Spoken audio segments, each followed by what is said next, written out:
कौतुक और मंगलाचार करके राजा दक्ष ने यज्ञ की दीक्षा ली। जब उनके लिए बारंबार स्वस्ति वाचन किया जाने लगा तब वे अपनी पत्नी के साथ बड़ी शोभा पाने लगे। इतना सब करने पर भी दुष्ट आत्मा राजा दक्ष ने उस यज्ञ में भगवान शंभु को नहीं आमंत्रित किया था। उनकी दृष्टि में कपालधारी होने के कारण वे निश्चय ही यज्ञ में भाग पाने योग्य नहीं थे। सती प्रजापति दक्ष की प्रिया पुत्री थी, तो भी कपालिकी की पत्नी होने के कारण दोषदर्शी राजा दक्ष ने उन्हें अपने यज्ञ में नहीं बुलवाया। इस प्रकार जब दक्ष का वह यज्ञ महोत्सव आरंभ हुआ और यज्ञ मंडप में आए हुए सब ऋतिज अपने अपने कार्य में संलग्न हो गए, उस समय भगवान शंकर को उपस्थित न देख शिव भक्त दधीचि का चित्त अत्यंत उद्विग्न हो उठा और वे इस प्रकार बोले। महर्षि दधीचि ने कहा, मुख्य मुख्य देवताओं तथा महर्षियों, आप सब लोग प्रशंसा पूर्वक मेरी बात सुने।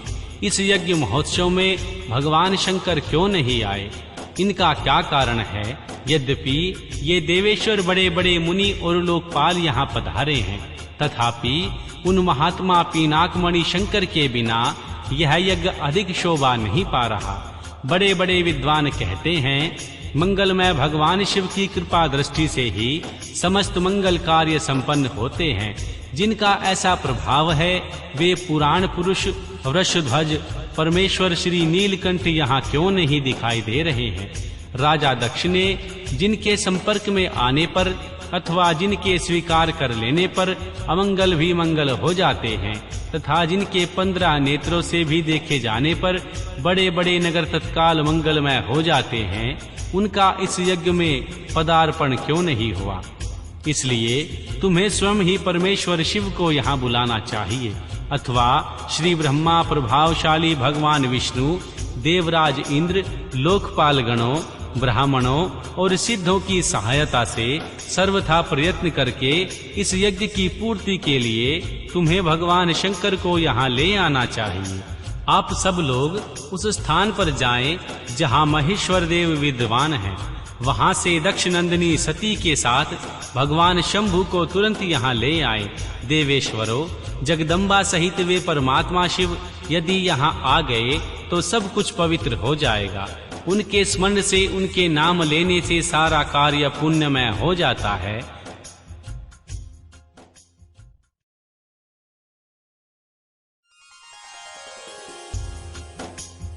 अतः पूर्ण प्रयत्न करके भगवान वृषध्वज को यहाँ ले आना चाहिए। भगवान शंकर के पदार्पण करते ही यह यज्ञ पवित्र हो जाएगा, अन्यथा यह पूरा नहीं हो सकेगा। यह मैं सत्य कहता हूँ। महर्षि दधीचि का यह वचन सुनकर दुष्ट बुद्धि वाले मूढ़ दक्ष ने हंसते हुए रोष पूर्वक कहा, भगवान विष्णु संपूर्ण देवताओं के मूल हैं, जिनमें सनातन धर्म प्रतिष्ठित है। जब इनको मैंने सादर बुला लिया है, इस यज्ञ कर्म में क्या कमी हो सकती है? जिनमें वेद, यज्ञ और नाना प्रकार के समस्त कर्म प्रतिष्ठित हैं, वे भगवान विष्णु तो यहाँ आ ही गए हैं। इनके सिवा सत्यलोक से पितामह श्री ब्रह्मा वेदों, उपनिषदों और विविध आगामों के साथ यहाँ पधारे हैं। देवगणों के साथ स्वयं देवराज इंद्र का भी शुभ आगमन हुआ है, तथा आप जैसे निष्पाप महर्षि भी यहाँ आ गए हैं। जो जो महर्षि यज्ञ में सम्मिलित होने के योग्य, शांत और सुपात्र हैं, वेद और वेदार्थ तत्व को जानने वाले हैं और दृढ़ता पूर्वक व्रत का पालन करते हैं, वे सब और स्वयं आप भी यहाँ पदार्पण कर चुके हैं। तब हमें यहाँ रुद्र से क्या प्रयोजन है? विप्रवर, मैंने श्री ब्रह्मा जी के कहने से ही अपनी कन्या रुद्र को ब्याह दी थी। वैसे मैं जानता हूँ हर कुलीन नहीं है, उनके न माता है न पिता है। वे भूतों और प्रेतों और पिशाचों के स्वामी है, अकेले रहते हैं। उनका अतिक्रमण करना दूसरों के लिए अत्यंत कठिन है। वे आत्म प्रशंसक, मूढ़, जड़, मौनी और ईर्ष्यालु हैं। इस यज्ञ कर्म में बुलाए जाने योग्य नहीं हैं, इसलिए मैंने उनको यहाँ नहीं बुलवाया। अतः दधीचि जी, आपको फिर कभी ऐसी बात नहीं कहनी चाहिए। मेरी प्रार्थना है आप लोग सब मिलकर मेरे इस महान यज्ञ को सफल बनावें। दक्ष की यह बात सुनकर दधीची ने समस्त देवताओं और मुनियों के सुनते हुए सारंगभृत बात कही। श्री दधीची बोले, दक्ष उन भगवान शिव के बिना यह महान यज्ञ अयज्ञ हो गया है। अब यह यज्ञ कहलाने योग्य ही नहीं रह गया। विशेषतः है इस यज्ञ में तुम्हारा विनाश हो जाएगा। ऐसा कहकर महर्षि दधीची दक्ष की यज्ञशाला से अकेले ही निकल पड़े और तुरंत अपने आश्रम को चल आए। तदनंतर जो मुख्य शिव भक्त वहां शिव के मत का अनुसरण करने वाले थे, वे सभी दक्ष को वैसा ही शाप देकर तुरंत वहां से निकले और अपने आश्रमों को चले गए। मुनीश्वर दधीची तथा दूसरे ऋषियों के उस यज्ञ मंडल से निकल जाने पर दुष्ट बुद्धि शिवद्रोही दक्ष ने उन मुनियों का उपहास करते हुए कहा। दक्ष बोले, जिन्हें शिव ही प्रिय हैं, वे नाम मात्र के ब्राह्मण दधीची चले गए। उन्हीं के समान जो दूसरे थे, वे भी मेरी यज्ञशाला से निकल गए। यह बड़ी शुभ बात हुई। मुझे सदा ही अभिष्ट है, देवेश और देवताओं और मुनियों, मैं सत्य कहता हूँ, जिनके चित्त की विचार शक्ति नष्ट हो गई है, जो मंद बुद्धि और मिथ्यावाद में लगे हुए हैं, ऐसे वेद बहिष्कृत दुराचारी लोगों को यज्ञ कर्म से त्याग देना ही चाहिए। भगवान विष्णु आदि आप सब देवता और ब्राह्मण वेदवादी हैं, अतः मेरे इस यज्ञ को शीघ्र ही सफल बनावे। श्री ब्रह्मा जी कहते हैं, दक्ष की यह बात सुनकर भगवान शिव की माया से मोहित हुए समस्त देवऋषि उस यज्ञ में देवताओं का पूजन और हवन करने लगे। मुनीश्वर नारद, इस प्रकार उस यज्ञ को शाप मिला, उसका वर्णन किया गया है। उस यज्ञ के विध्वंस की घटना को बताया जाता है, आदर पूर्वक सुनो। अध्याय 27। राजा दक्ष का यज्ञ समाचार पा देवी सती का भगवान शिव से वहां चलने के लिए अनुरोध करना।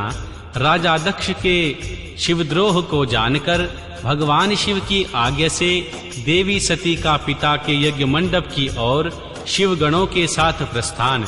श्री ब्रह्मा जी कहते हैं, हे नारद, जब देव ऋषि गण बड़े उत्साह और हर्ष के साथ राजा दक्ष के यज्ञ में जा रहे थे, उसी समय दक्ष कन्या देवी सती गंधमादन पर्वत पर चंदोबे से युक्त धारागृह में सखियों से घिरी हुई भांति भांति की उत्तम क्रीड़ाएं कर रही थी। प्रसन्नता पूर्वक क्रीड़ा में लगी हुई देवी सती ने उस समय रोहिणी के साथ दक्ष यज्ञ में जाते हुए चंद्रमा को देखा। वे अपनी हितकारिणी प्राण प्यारी श्रेष्ठ सखी विजया से बोली, मेरी सखियों में श्रेष्ठ प्राण प्रिय विजय, जल्दी जाकर पूछ तो आ, ये चंद्रदेव रोहिणी के साथ वहां कहां जा रहे हैं। देवी सती के इस प्रकार आज्ञा देने पर तो उनके पास गई, उनसे यथोचित शिष्टाचार के साथ पूछा, चंद्रदेव आप कहां जा रहे हैं। विजया का यह प्रश्न सुनकर चंद्रदेव ने अपनी यात्रा का उद्देश्य आदर पूर्वक बताया। राजा दक्ष के यहाँ होने वाले यज्ञोत्सव आदि का सारा वृतांत कहा।